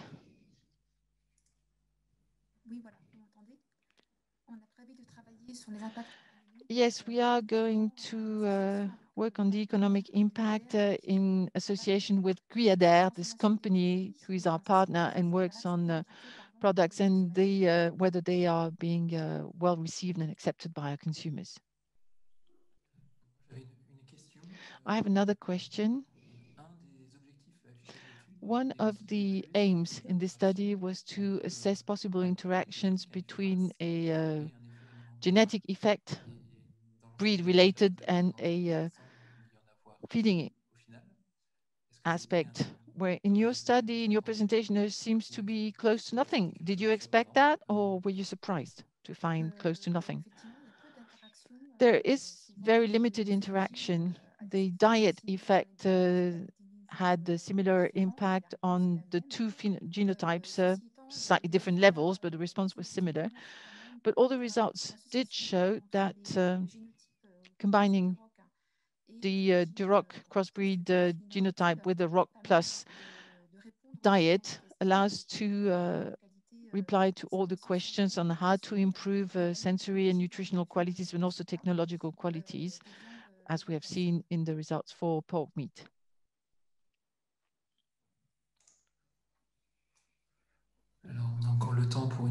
We have time for one last question. Yes, a question from the chat. Why did you choose to breed the animals in individual pens? Well, that was an experimental decision in order to be able to control the feed intake. Every week, we recorded their weekly feed intake, so we knew exactly how much food they had consumed. But obviously, we're going to have to move to a study where the animals will be housed in groups. And we did it in a way because we developed a study in one breeding farm working on experimental batches with the controls and Duroc Plus and Roc Plus fed diets. All of the animals were Duroc crossbreds, and we compared the results in the pre-experimental phase, and we will provide the results.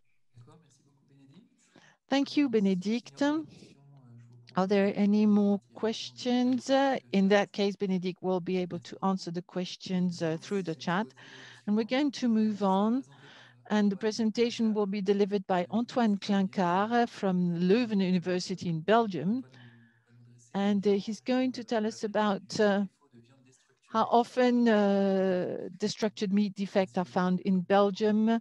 Could somebody please start the slideshow? Merci aux organisateurs des JRP de me donner l'opportunité de vous Good présenter les afternoon, everybody. Many thanks to the organizers of the GRP Swine Research Seminar for giving me the opportunity to present you the results of a first study aimed at studying the destructured meat defect in Belgium. This study is part of a research and development project initiated by the College of Producers, which can be considered as the interface between producers, public authorities, and stakeholders from the food industry in the Walloon region. The research was carried out thanks to a collaboration between FARA, the research center of the School of Vet Medicine at the University of Liège, IFIP, which I need not introduce, and the ILVO Institute for Agricultural and Fisheries Research, which is the agronomic research center of the Flemish region. The destructured meat defect, which is frequently observed when deboning the fresh hams of pork from slaughter pigs, is characterized by a loss of structure and discoloration of the deep muscles of the thigh. Over the past 20 years, this defect, which should be distinguished from the PSC defect, PSC standing for pale soft exudative, has been studied mainly in France by IFIP. This slide shows a partial representation of the scale developed by the IFIP to rate the degree of destructuration of the ham. So this defect is a major concern for cooked ham manufacturers because of its impact on the quality of the final pre-sliced product. As you can see, there is less cohesion. We find there are holes and altered structure, and the visual appearance is unacceptable, which results in significant losses. The origin of the defect is multifactorial, and a number of risk factors have been identified by IFIP researchers. For example, pre-slaughter conditions, weather conditions, genotype, sex, rapid growth associated with a high proportion of lean meat in the carcass. The incidence of this defect has also been tied to the final pH, called pHU. Hams that are destructured have a lower pHU than hams without the defect. The pHU, or final pH, is therefore often used by industry as a criterion for selecting fresh hams before they are processed into cooked hams. This study was carried out as part of a research project to evaluate for the very first time in Belgium the relationship between the destructured meat defect and data collected in the pork industry.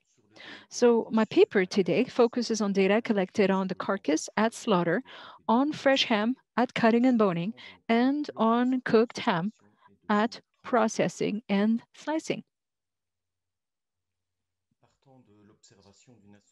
If we base ourselves on an observation of an association between the defect and the final pH, pHU, a preliminary phase of the study consisted in selecting among 8 farms that represent the sector, and during 3 successive slaughterings, the 2 farms associated with the lowest average pHU and the 2 farms associated with the highest average pHU.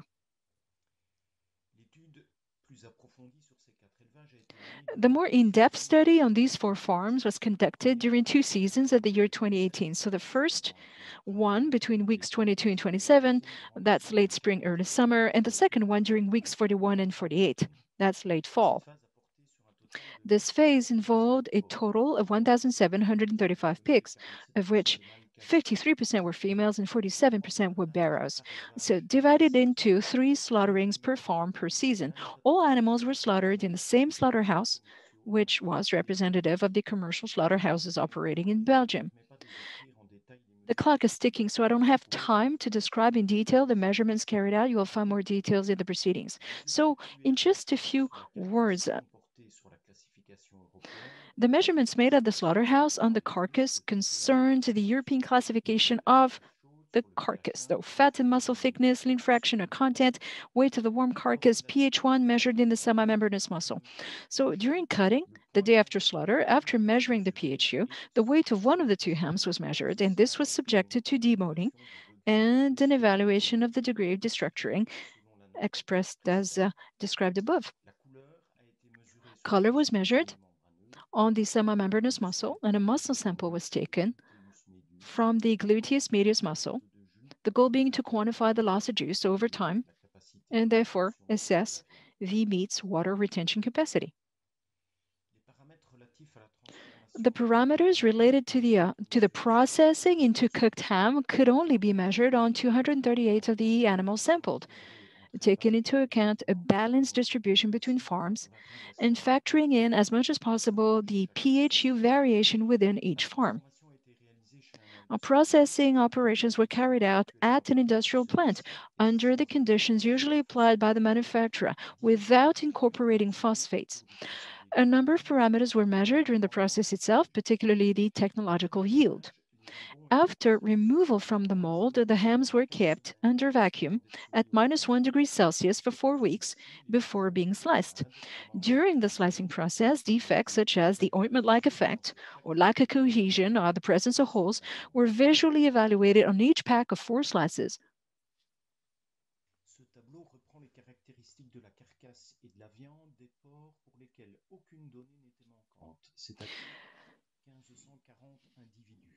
For carcass and fresh ham parameters, we have 1,540 pigs for which all data were available that were used for the statistical analysis, including 238 pigs for which cooked ham data were also available. We find that the defect appeared in 39% of the pigs, which is higher than the 2 previous French studies in which the rates observed were at least twice as low. The chi-squared test showed a significant connection between the destructuring score and all parameters, except for the component 1. In addition to the farm effect, we need to look at the season effect. This is expressed here as this ratio, and the sex effect, expressed here as a ratio between male and females. Now, the test showed a connection with PHU, bearing in mind that by and large PHU was low. A PHU of 5.7 is often quoted as the minimal reference threshold underneath which incidence is limited. Here there are 2, 3, 4 where the pH is lower than the benchmark.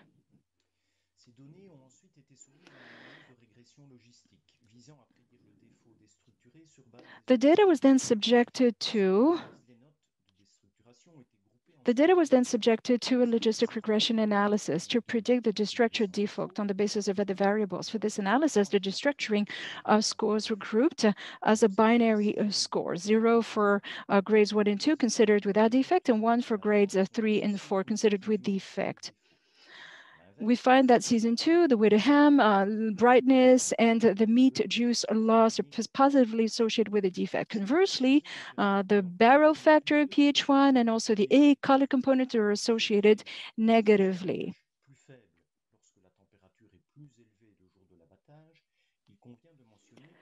We need to mention that in this study, the season associated with a higher frequency of the defect was the fall and the winter, and surprisingly it was associated with higher pHU values. However, this means that we cannot exclude that factors other than temperature and average pHU explains the higher frequency observed in the fall and winter.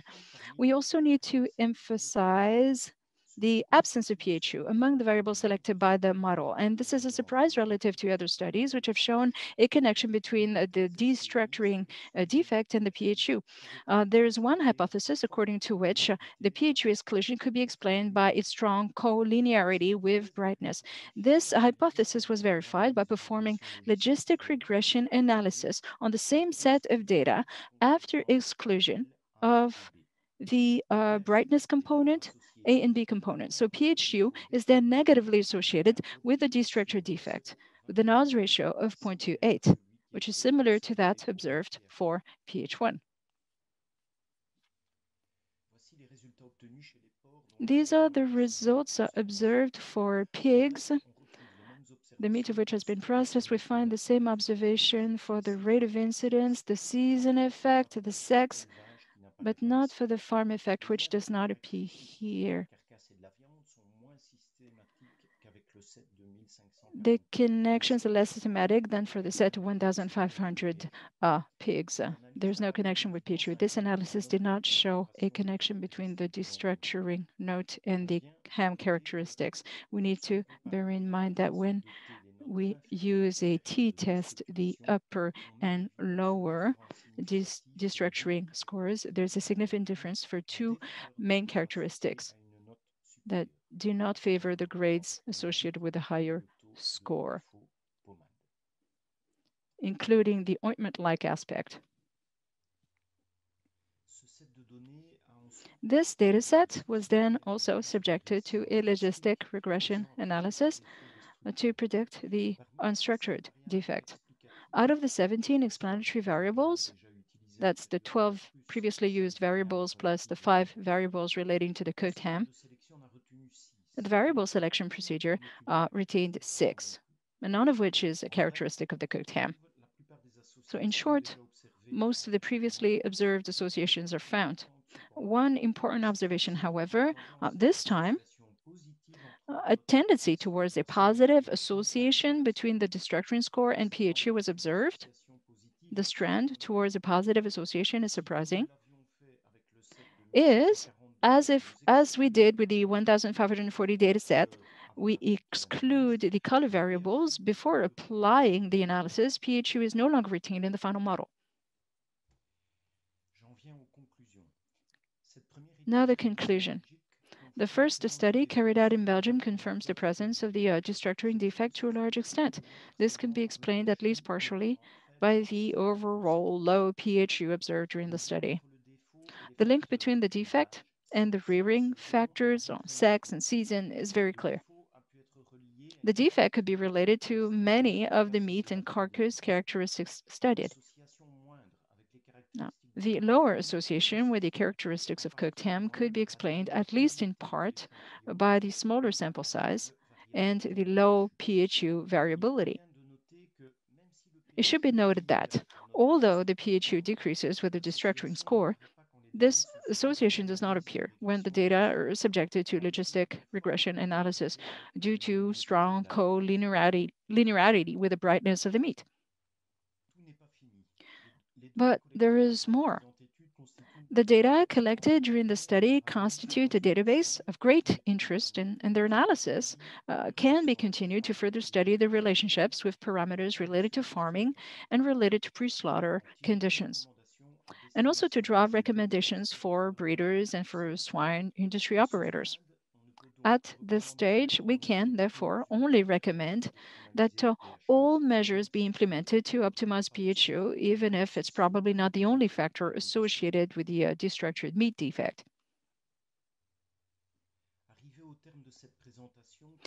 To conclude this presentation, I would like to thank the public authorities of Wallonia, which financed this study, as well as the two industry partners who allowed its execution on the field, as well as all of the scientific and technical partners of this project. Now, the first four are associated with this paper, which deals more specifically with the quality of meat, and the last two partners were more specifically involved at the breeding and pre-slaughter stages. And many thanks to the audience for their attention.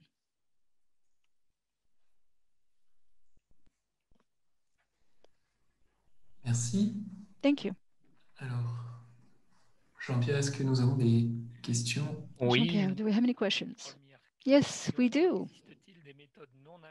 Are there non-invasive methods to characterize the destructured meat defect? Non-invasive? Non-invasive methods as in there's no intrusion into the meat. I don't think there is any such thing. However, it is possible to characterize the defect at the cutting stage and the deboning stage. IFAP is actually working on this approach. Their method is color-based. Their method is color-driven. All right. But it's, unless I'm mistaken, at the carcass level, the half carcass level, it's not possible. Okay. We have another question. The fact that the risk of destructive meat defect is higher in males than in barrows, does that mean an even higher risk in intact boars? Well, we haven't worked on that, but what I can tell you is that in sows, in females, the higher incidence is clearly associated with carcass parameters, which constitute risk factors. At this stage, I cannot tell you exactly because we haven't worked on that. All of the males that we worked on were barrows, so castrated males, no intact males. So I can't answer. We have another question. Are there any differences in terms of processing and slaughter between IFIC studies and yours? These differences that could explain a different incidence rate from one study to another? Not to my knowledge. However, clearly, the PHU values are lower. So we need to factor in the circumstances, which may be different from one study to another. Now, we need to look at fasting and how long that fasting period lasts after, or rather before slaughter. Très bien, merci. Thank you very much. Je vous propose d'en rester là pour les questions. Okay, let's leave it at that as far as the Q&A is concerned. Let's listen to the next talk of the genetics session. If more questions come in, I'll suggest that the presenters answer them directly through the chat session. Now let's hear the final talk of the genetics session. This is a presentation by Gérard Domas on tissue composition of primary industrial cuts and simulated impact of rising proportion of intact boars.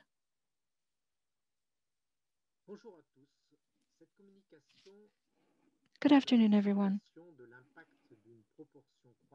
This talk is about simulating the impact of the rising proportion of intact boars in the French herd on the tissue composition of primary industrial cuts. The French market is based on cuts or muscle in the case of ham. It is important that we have at our disposal recent and specific references in terms of the yield of the cuts and also their tissue composition. The latest references go way back. However, in addition, we need specific references, possibly using X-ray scans. You can see the photos on the screen by way of illustration. And there's another new feature, the ban on unsedated castration or castration without anesthesia from 2022, which is why farmers are taking an interest in intact boars. So as part of the study, we looked at 3 different scenarios, which are based on different proportions of intact boars in the population. For this study, we used a sample of 180 pigs. So stratification is uniform according to the 3 sexual types. So 60 females, F, 60 castrated males, MC, and 60 intact males, ME. We also took ear cartilage samples to analyze the halothane gene ex post because it has an important impact on body composition. And then the cuts were ranked based on the lean meat percentage using the image meter on the slaughter line. So the carcasses spent the night in a cold room and then they were transferred to the Romillet experimental station. And there they were cut according to industry standards.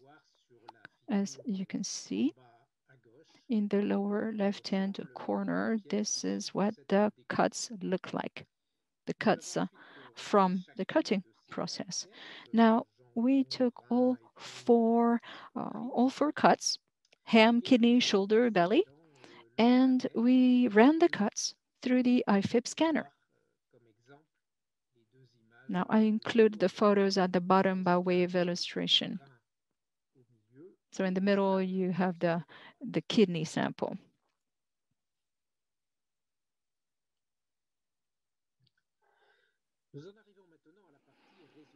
Now, let's move on to the results. Sex has an effect on the composition of the cuts. The first observation is this. There is a significant difference in terms of the muscle and fat contents of all the cuts. Now, the bar chart on the right-hand side shows you, if you take a bird's eye view, shows you that there's a hierarchy between the different cuts. So ham has the highest muscle content per cut, per sex, followed by the kidney area, so loin and back fat, and lastly, the shoulder and belly. The highest differential between the two ends of the spectrum, that's ham and belly, is about 20 percentage points of muscle. If we take a closer look at each cut, so we have three colors for three categories. So blue for barrows, castrated males, yellow for females, and gray for intact boars. We find that the hierarchy stays the same, irrespective of the cut. Barrows have a lower muscle content than the females, which have a lower muscle content than intact males. We can also see that the females are closer to the intact males, except for belly, where they're close to barrows. Now, the maximum difference between two sex types is 8 points, which is quite a lot. And that's the difference for belly cuts between barrows on the one hand and intact boars on the other. Also, we find that there is a difference in bone content, which is not shown here. Barrows in females have a lower bone content than intact boars for ham. Now, as for the other three cuts, loin, shoulder, and belly, barrows have a lower bone content than females and intact males, and there's no significant difference between males and intact males. In any case, intact males always have a significantly higher bone content than barrows. Where the females stand depends on the cut. Now, we looked at three different scenarios based on different proportions in terms of the males. Now, in all cases, males, which account for 50% of the French herd, used to all be castrated. That's scenario number one. So that's the past. Scenario number two, that's the current situation, where the males are divided between barrows and intact boars, between castrated and intact males. Now, scenario three represents an extreme future where all males are intact.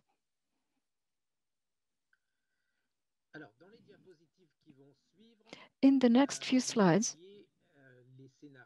I look at the extreme scenarios, that is scenarios 1 and 3. So we have switched from the past situation where we had 50% barrows in the French herd to an extreme future with 50% intact males in the entire French herd. So the entire barrow population is replaced by an entire population of intact males. So the difference between the two scenarios is represented here for the muscle content per cut on the graph. Needless to say, we're seeing a rise in muscle content, but this rise is not constant. It depends on the cut. And it ranges from 1.6% in ham to 4.1% in belly. If we expand this comparison to other tissues, so the fat content and the bone content, this is what we find. Now, for the rise in muscle content, which is shown in blue on the graph, now I have added the bone content in gray. And as you can see, it also rises slightly for all of the cuts. And below the 0 line in amber, you see the drop in fat content. And this drop in fat content, which compensate the rise in both muscle content and bone content. You may remember that within each cut, the rind content has remained constant, which is why the fat content is being replaced by muscle and bone. Now, the last result has to do with yield per cut, depending on the scenario. So again, looking at the differences between scenario 3 and scenario 1.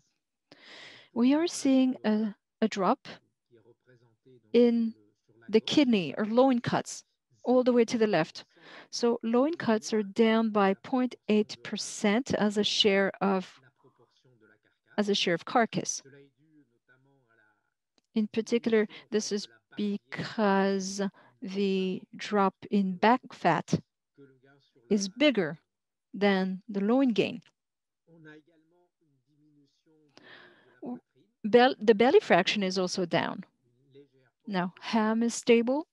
Shoulder cuts are rising slightly, but mostly the share of head cuts is rising by 0.6%. Needless to say, the differences here are less pronounced than for tissue composition because the cuts are composed of different tissues that are experiencing different trends. By way of conclusion, we started out by developing an X-ray scanning technique for estimating the top 4 tissue compartments, so muscle, fat, bone, and rind. Secondly, this study has been an opportunity to confirm that sex and castration play an important part and have an important impact on cut composition. Lastly, regarding the consequences of having a rising share of intact males in the French herd, this leads to different things. Number one, a strong increase in the muscle concentration. The strongest impact is found in belly and the lowest impact is found in ham. Another consequence is the reduced share of kidney, so loin and back fat in the carcass.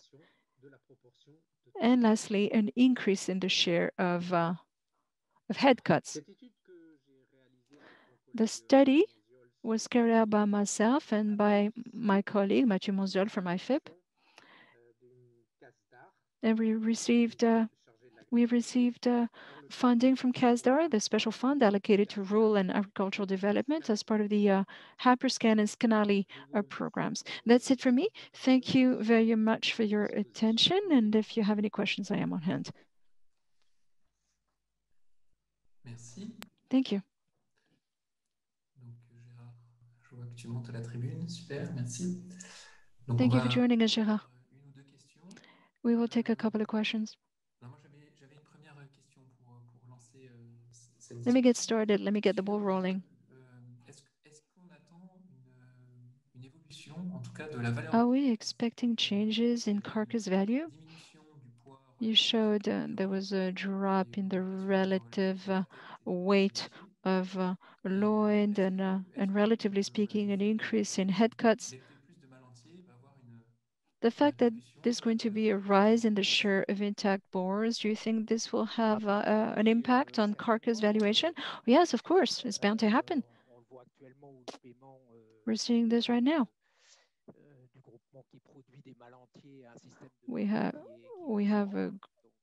There's a new payment system that is emerging. Now, industry players or processors, slaughterhouses are currently discussing the payment systems. But price is a factor, considering particularly in this economy. And then you have the capital gains and the capital losses. So we can expect an increase in the muscle content. But this will depend on the capital gain or capital loss system that is being set up. We don't want to penalize those carcasses that have too high a muscle fraction. Now, in terms of the cuts, there's going to be much more muscle in the cuts. But if the quality level is lower, we expect the downstream players to get back to us if they're not happy. Thank you very much for that answer. Do we have other questions coming in? No questions so far. I may have a question. Call me wide-eyed, but could this also lead to an increase, a continued increase in carcass weight? As an indirect consequence, I don't know. By definition, that's a general trend both in France and Europe for a number of years. Carcass weight is on the increase. That's not necessarily the result of intact boars being on the rise. I don't think that's a factor in terms of the carcass weight increase. No, I don't think so. All right. I don't see any other questions coming in. So I suggest we wrap up. I suggest we wrap up and enjoy a well-deserved break before the next session. So to conclude the genetic session on genetics and meat quality, what I like about the talks we have heard is the huge potential, the amazing potential brought to us by new technologies, which make it possible to better characterize variability, whether phenotypic or genetic, or variability both in animals and in products. Also, another takeaway is the need to combine different sets of skill and different fields, different types of expertise, so we can develop smart, innovative solutions that will generate added value across the board, whether in terms of the environmental and economic assessment of a production system, or for producing meats with specific quality levels and features. I'd like to remind you that 8 posters are being presented in a virtual room, which you are invited to attend. This is the link, just click on it. Some of these posters have an audio version for a more interactive feel. So we have 5 posters on genetics, looking at diversity and phenotyping, modeling. We have 3 posters on meat quality and product quality. So go ahead and check out the posters exhibition, and if you have any questions, feel free to contact the presenters directly. Now, I suggest a few minutes break before we move on to the next session on animal welfare, etc., etc. We'll see you in 3 or 4 minutes. Thank you very much.